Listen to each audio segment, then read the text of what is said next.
This is the White Coat Investor Podcast, where we help those who wear the white coat get a fair shake on Wall Street. We've been helping doctors and other high-income professionals stop doing dumb things with their money since 2011.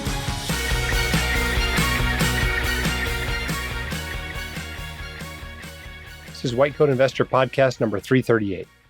When you're exploring career options, consider locum tenens for the sheer number and variety of options. You probably know locums is great for short-term commitment, but do you know all the other ways it provides flexibility? The best way to research the vast world of locums is to talk to an expert. CompHealth created the locums industry, so they're the most experienced in helping physicians and other providers find the best fit.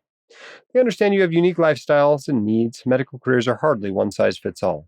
Whether it's an assignment close to home, across the country, or across the globe, go to comphealth.com to find out what's right for you. All right, we've got something special just for you podcast listeners. We've got a sale at the WCI store on two of our most popular t-shirts. This is the VT Saxon Relax t-shirt and the Lifetime Member of the White Coat Investors t-shirt. These make great gifts for the holidays, or you can get one for yourself. But it's 25% off through October 28th. You go to whitecoatinvestor.com/store and use the code t-shirt, because it's got to be easy to remember, right? This is a podcast, so a nice, easy to remember code t-shirt at whitecoatinvestor.com/store and get 25% off either or both of those. All right, welcome back to the podcast. It has been podcast marathon this morning here at White Coat Investor headquarters. This is the sixth podcast we've recorded today, which is pretty good considering I'm on 2 days in between canyoneering trips. Just got back from one, leaving for another one tonight. While you're out there working hard, I'm canyoneering. So sorry about that, but thank you for what you do. It does matter. I stopped by the ER last night, needed to get an x-ray on one of my kids who got checked from behind. Luckily, it turned out to be fine. But, it's true. This goes on. Even when we're on vacation or trips or adventuring, the medical system continues to function. And I thank you for that. All right, let's get into your questions. Our first one is not coming from a doc. It's coming from a firefighter. Good afternoon. My question is simply this. I was a firefighter for a government township position and had a 457B, which now I own. I have retired and I have use of it. It's in the $400,000 range. And I was wondering, at age 58, I do have a pension. If you think it's a good idea to use any of it for my children's college tuition, taking disbursements over a period of time to help them with their burden and keep their loans lower, but still maintain a balance that I can invest in, as I've left it with the township that originated the 457 with. I have not rolled it anywhere. That's my question. Let me know what you think. All right, good question. I need more information to really give the best answer, but let me just talk generally about this. First of all, with 457s, you can have a lot of different options for distributing that money when you leave. One of which is often just rolling it into an IRA, where you have a little bit better control of it. It's not under the control of that township anymore. Maybe your expenses go down, your investment options are probably better. So that's generally what people do. Now, if you're still working and trying to fund a backdoor Roth IRA each year, you wouldn't want to do that. You'd want to use a different option. But leaving it there is probably not the right move unless you're just, still under 59 and a half and trying to avoid that rule or some other reason like that. So maybe consider rolling that over, number one. Number two, whether you should use that money to help your kids or different money really doesn't matter all that much. It's all kind of the same. If you had a big taxable account, maybe I'd tap that first rather than getting into the 457 money. Just because it doesn't grow tax protected. But if you don't have other money, then sure, there's nothing wrong with using the 457 money. Now, whether you should help your kids with their college is a different question. And that depends on how wealthy you are. If you have enough and to spare, sure, help them out. But in general, you need to take care of your retirement first and then help your kids with their college. So I don't really get a sense for where you're at, whether you can afford to help them a lot. If you can, sure, help them. And if you want to use the 457 money to do that, that's okay too. What's the alternative? The alternative is them taking out loans or going to a cheaper school or them working themselves or applying for scholarships. Well, obviously encourage all of that stuff, but it's okay to use 457 money to pay for college. There's nothing wrong with that. Next question comes from Mike. Hi, Jim. This is Mike in New York. Thanks for all your content. We really appreciate it. It's mid-August now, and I'm in the midst of a 401k rollover/rebalancing process. Currently, I have a chunk of money sitting in Vanguard's settlement fund or federal money market fund that, per my investing plan, should be invested in a total bond fund. Currently, however, the money market yields are higher than those of the bond fund and the risk is lower. Do you see any problem in this environment leaving this quote unquote safe money in a money market fund rather than bond fund? Thanks for all you do and take care. The question I have for you, Mike, is what does your written investing plan say? Does it say look at the yields between cash and bonds and choose the one that yields the highest and put your money in there? Or does it say put your money in a total bond fund? Whichever one it is, that's what I do. I think it's far more important that you follow your plan than what the plan necessarily is. Now, right now, we're operating under an inverted yield curve, meaning that the shortest term fixed income securities have higher yields than the medium and longer term securities. And so that's why cash is paying more. Now, when that happens, basically the market is telling you that this is not a long-term situation, right? It doesn't make sense in the long run for you to be able to get paid more on cash than to take more term risk, lock your money up for 10 years in a 10-year treasury bond or something. That doesn't make sense. And so the market is basically saying that we don't expect this situation to last very long. So how can it resolve? Well, it can resolve in two ways. One, short-term yields can go down, and long-term yields can go up. One or the other is going to happen eventually because this isn't a normal situation. Now, which of those is going to happen, I don't know. But the answer to your question requires knowing that.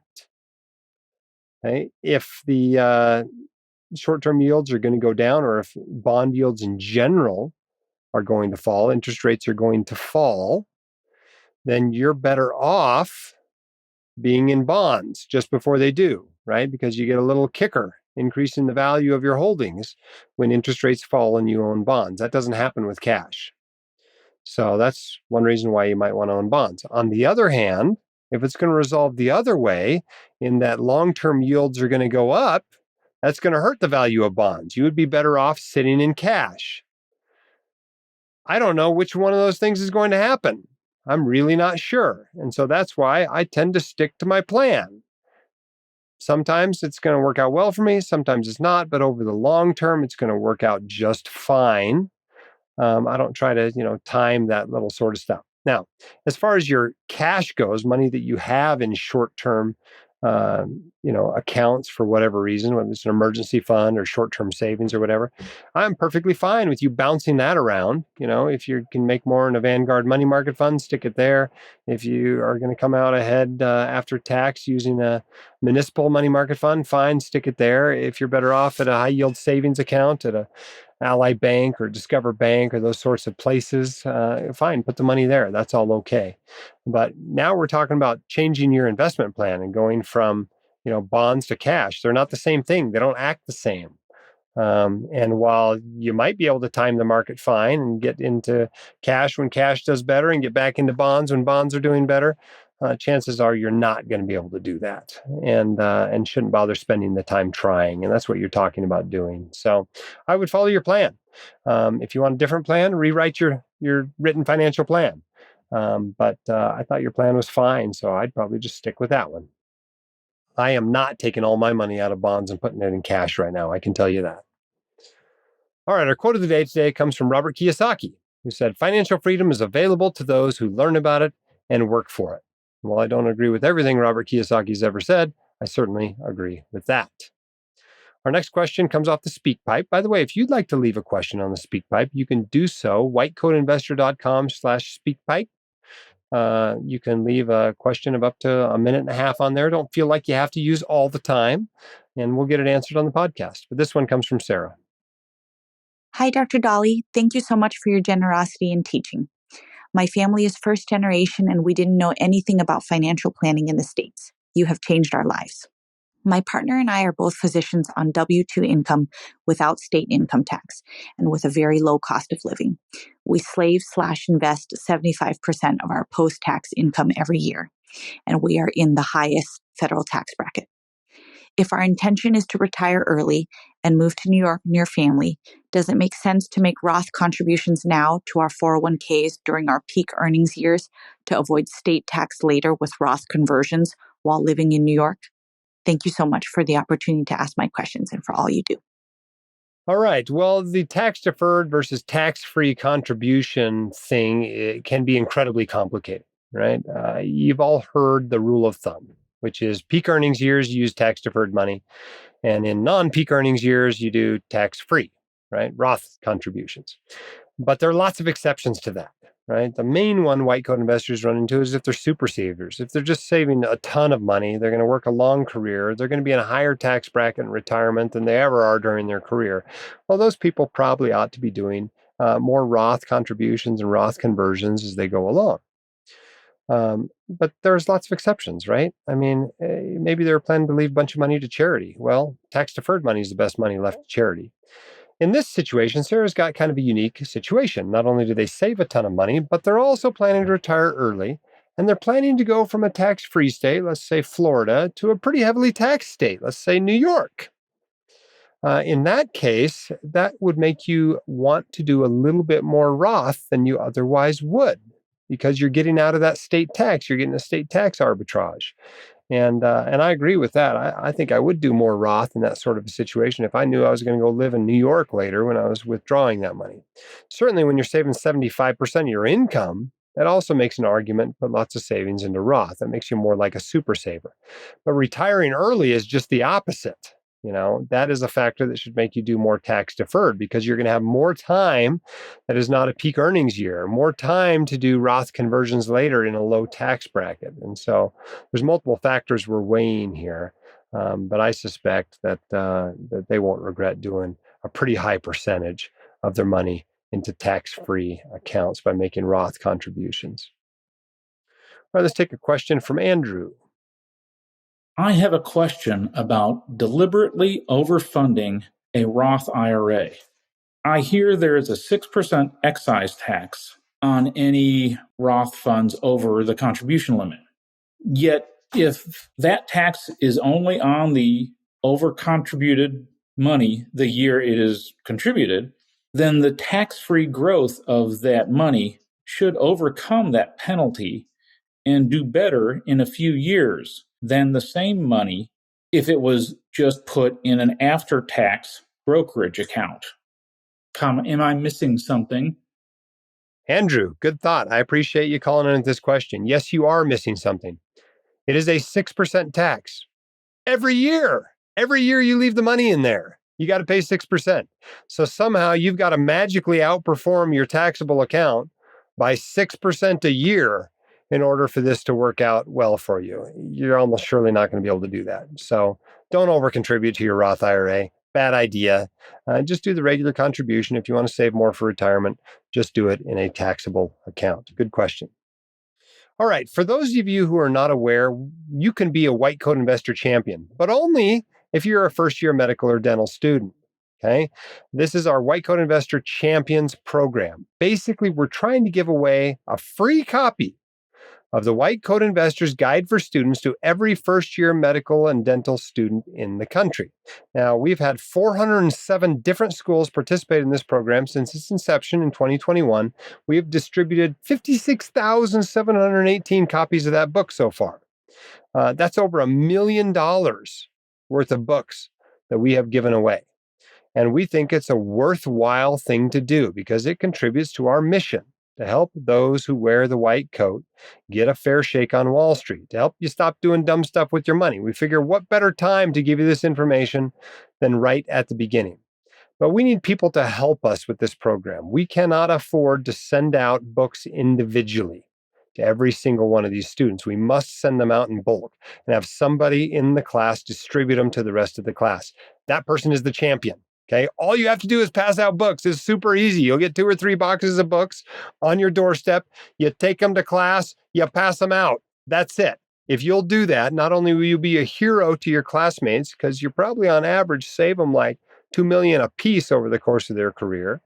But we'll also send you some swag. We'll send you some WCI specific items, and you'll get some cool stuff. You'll be the champion for that year. So thanks so much for those who have already volunteered to do it. For those who have not yet volunteered to do it and don't have another champion in their class, please apply. whitecoatinvestor.com/champion.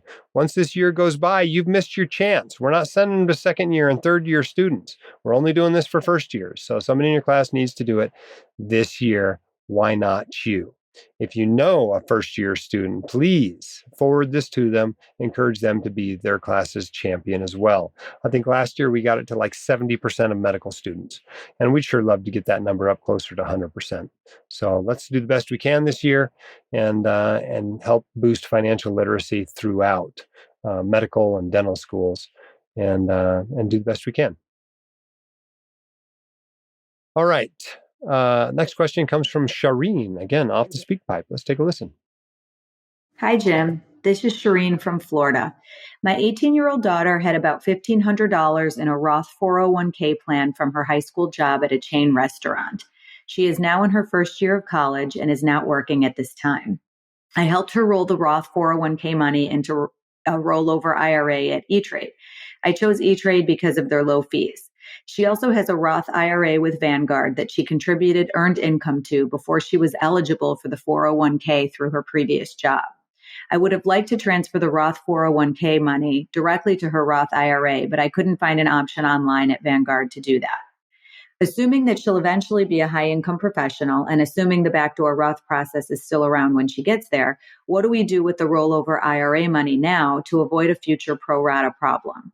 It's a small amount now, but since she's only 18, I imagine if we just left it in the rollover IRA account at E-Trade, it will eventually have significant gains and the account will grow.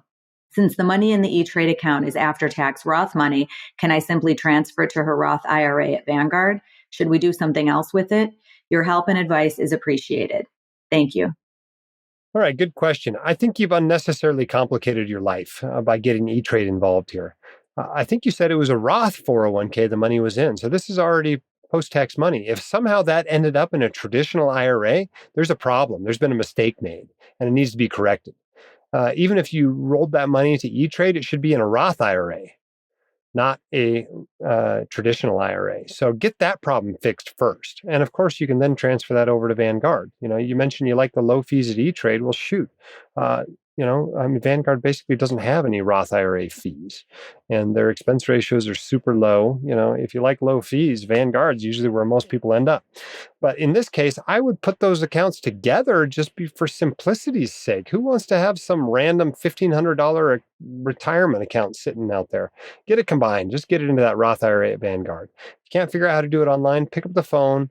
Yes, sometimes there's a bit of a wait on the phone at Vanguard, but I think they've done a pretty good job hiring over the last year. They seem to be picking up the phone faster and faster, and have them show you exactly how to do it. There'll be some paperwork to fill out. You might have to fill it out and send it back in by snail mail or something. That's no big deal, but get that money all together. You don't want to be managing these multiple retirement accounts all over the place. If for some reason I was wrong and that wasn't Roth 401k money, it's all tax deferred money, this is a great time to do a Roth conversion. So I'd still move it into that Roth IRA at Vanguard. Probably not going to be any tax due anyway. Your daughter probably doesn't have enough income that she has to pay tax. So a great time to do, a Roth conversion. Hope that's helpful. All right, our next one comes from Kalyan. Hope I'm saying that right. We're going to find out, I guess. Hi, Jim. This is Kalyan from Illinois. My question is regarding rolling over my prior employer retirement accounts to my individual 401k. I have a governmental 457, a 403b, and 401a with my previous employer, which I plan to roll over into my individual 401k. My question is, asset protection wise, are employer-owned retirement accounts any different from an individual 401k in regards to asset protection? My other question is it state dependent? To give you context, I plan on moving to California. Okay, good question. Yes, there are asset protection concerns here. The first one is that you live in Illinois. Second one is you're thinking about going to California. Those are asset protection concerns above and beyond anything you do with your retirement accounts. There are other places to practice that might be a little kinder on the malpractice side than those two particular locations. But yes, this sort of stuff is state dependent. And as a general rule, you will have less asset protection on assets that are in an individual 401k than you will in an ERISA retirement plan. Of course, that 457 plan is accessible to your employer's creditors, but not to any of yours. That's deferred compensation. But the 403B and 401A get some pretty serious asset protection. Basically, they're 100% protected. If you had to declare bankruptcy, you get to keep everything in that 403B and in that 401A. Now, IRAs and individual 401ks, these non-ERISA protected retirement accounts, also get pretty good protection in most states. And so it's not necessarily in your state will you have less protection, but this is a state-by-state thing, so you need to look things up. And personally, the place I look this stuff up is what I consider to be the best book on asset protection for doctors out there. It's called The White Coat Investor's Guide to Asset Protection. Yes, I wrote it, mostly to answer questions like these. So when I get these questions, I open the book, and about half the book is a list of state-specific asset protection laws. So I get in there and I scroll down to Illinois. So let's go to Illinois and see what it says about asset protection with regard to non-ERISA retirement accounts. And it says here that IRAs and as well as individual 401ks get 100% protection in Illinois. So no big deal there. As far as Illinois is concerned, I wouldn't think twice. Go ahead and roll that over into your individual 401k. Obviously, your individual 401k needs to allow these rollovers, so check on that first. All right, but you're going to California, so we're also going to care about California laws. So let's turn to California, scroll down to that, and what do we find? We find that IRA protection is not as good as in Illinois. Okay, it is to the extent necessary for support, and actually no protection for Roth IRAs. So IRA protection in California is kind of poopy as far as asset protection goes. So what does that mean to you if you're going to California? Maybe you don't want to move the money into that individual 401k because it'll have less asset protection. The extent necessary for support could be a very small amount, probably less than most doctors end up with in their retirement accounts. So if asset protection is a big concern to you, you may want to leave that money right where it is right now, or move somewhere besides California. Hope that's helpful to you. All right. Locum tenens is a smart way to pay down student loan debt or make extra income. It also gives you freedom and flexibility for a better work-life balance. If you're at the start of your career, you can test out different practice settings before making a long-term commitment. CompHealth is a leader in the locum tenens industry and can help you navigate a myriad of career options. They have access to thousands of jobs, including telehealth, medical missions, and even permanent placement. CompHealth experts give you personalized, high-quality service and help with your CV, interviewing, contract negotiations, and more. Find out more or search jobs now at comphealth.com. All right, don't forget I mentioned the Champions Program. If you want to be a champion, whitecoatinvestor.com/champion is where you can apply for that. Thanks for those of you who have left us 5-star reviews and told your friends about the podcast. A recent one came in September from Body by Brisket. I don't know what to make of that, but I do like brisket. This person says, saved me thousands. Says, Lord knows how many millions Dr. Dolly and his team have saved physicians with his insight into finance. Personally, his advice helped my family get rid of a financial advisor who was charging high AUM fees and also develop a solid financial plan. I also started listening to other finance podcasts, found he's well thought of in the investing community. 5 stars. Thanks so much for that. We appreciate those reviews. They do help get the word out about this important mission we have with the White Coat Investor to help you be financially successful. So you can be a better parent, so you can have better wellness, so you can be a better practitioner. Really, truthfully, getting your financial ducks in a row will help you be better at lots of things in your life. All right, our time is now up. Keep your head up, your shoulders back. We'll see you next week on the White Coat Investor Podcast. The hosts of the White Coat Investor are not licensed accountants, attorneys, or financial advisors. This podcast is for your entertainment and information only.